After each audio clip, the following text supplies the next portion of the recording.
राम मंदिर की कल्पना जमीन और स्वाभाविक है, वो जब हम लोगों को साथ छोड़कर चले जाते हैं तो उनकी प्रेरणा और उन्होंने जो कार्य किए हैं समाज के लिए, वही यादें हमारे बीच में रह जाती है।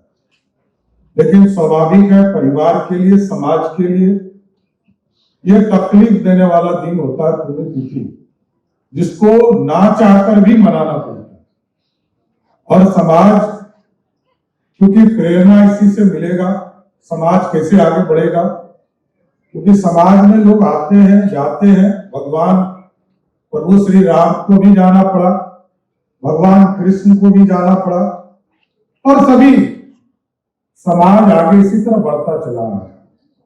लेकिन मैं फिर से सयान कुणाल जी को और संभवी जी को विशेष तौर पर इसी तरह उनकी प्रेरणा से जो लगातार काम चल रहे हैं उनको आगे बढ़ाते रहिए।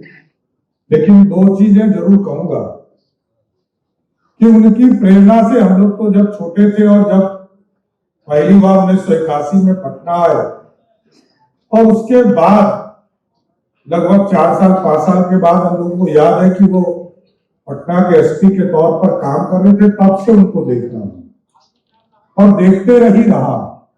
जिसकी चर्चा आदरणीय विजय बाबू ने किया, एक सख्त पुलिस ऑफिसर के तौर पर उनकी पहचान थी और कार्रवाई करने में कभी वो पीछे नहीं गए। लेकिन समाज में मुक्ति दिलाने का काम, शांति दिलाने का काम तो या तो मंदिर से मिलता है या लोगों की जो पीड़ा है उसको हरने का काम किया जाए। ठीक कहा विजय बाबू ने कि जो असाध्य रोग है उनसे यदि कोई मुक्ति दिला रहा हो तो समाज में इससे बड़ा काम कुछ नहीं हो सकता कि कई हॉस्पिटल इनके खुले। और मेरा तो खुद का अनुभव है, मेरा छोटा बेटा जब खुद ही बीमार था तो वात्सल्य जो इनका हॉस्पिटल है उसमें मैंने भी भर्ती कराया और वहां से उसका इलाज चलाने का भी काम किया। इसलिए समाज को जोड़कर रखना, ठीक कहा मनीष वर्मा जी कह रहे थे कि मंदिर के प्रसाद को बेचकर समाज के चीजों को आगे बढ़ाना। मैं तो उससे अधिक कहता हूं कि किसी मंदिर से इस तरह के पुण्य कार्य को करने वाला, कोई प्रेरणा देने वाला कोई व्यक्ति है तो वो आचार्य किशोर कुणाल जी है, वो प्रेरणा देने वाला। और हम तो सभी मठ मस्जिदों को, तमाम जो हमारे मठाधीश हैं, जरूर उनसे आग्रह भी करूंगा कि आप लोग भी इससे प्रेरणा लीजिए। हमारे यहाँ हजारों की संख्या में मठ, और जो आदरणीय किशोर कुणाल जी ने जो प्रेरणा दिया, क्योंकि सब गांव में मैं देखता हूँ, आदरणीय मुख्यमंत्री नीतीश कुमार जी ने वैसे 1952 से ये व्यवस्था बदल दी कि जितने जमीन मठों के बेचे गए सबको वापस लिया जाए।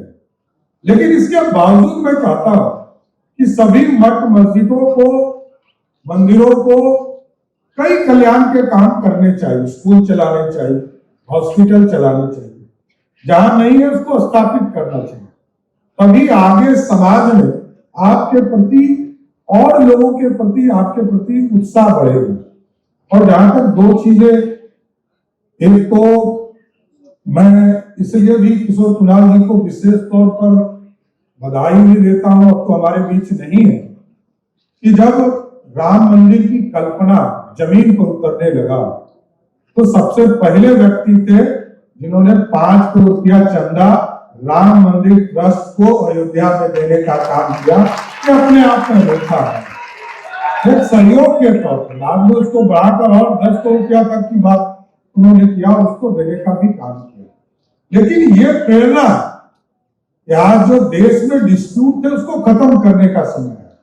आदरणीय प्रधानमंत्री जी, आदरणीय योगी जी लगातार इसका प्रयास करके आगे बढ़ाए। और यहाँ पर भी अभी श्याम जी ने कहा कि जो सबवे है उसके नामकरण के लिए जरूर आग्रह करना चाहिए, तो मैं जरूर माननीय मुख्यमंत्री जी से बात करके उस सबवे का नाम जरूर आचार्य किशोर कुणाल जी के नाम से कराने का प्रयास करूंगा, जिससे कि उनकी प्रेरणा आगे भी मिलते रहे। और मंदिर देख के तो उनकी याद आती ही है, लेकिन जो रास्ते आदरणीय मुख्यमंत्री नीतीश कुमार जी ने बिहार के विकास के लिए काम किया है, उसमें भी अंकित कराने का प्रयास करेंगे। इसलिए आज जो पीड़ा देने वाला दिन है, और इस कार्यक्रम में आप लोगों ने सर्वन पुरस्कार के तौर पर कुछ लोगों का नाम मैंने देखा है कि आप लोगों ने कई लोगों को चिन्हित किया है। ये भी अपने आप में मौका है कि जो परिवार के बुजुर्ग अपने परिवार के साथियों को ढूंढने का काम करे, जीवन में अपने साथ जोड़ कर रख सके, इससे बड़ा जीवन में कोई पुण्य का काम नहीं हो सकता है।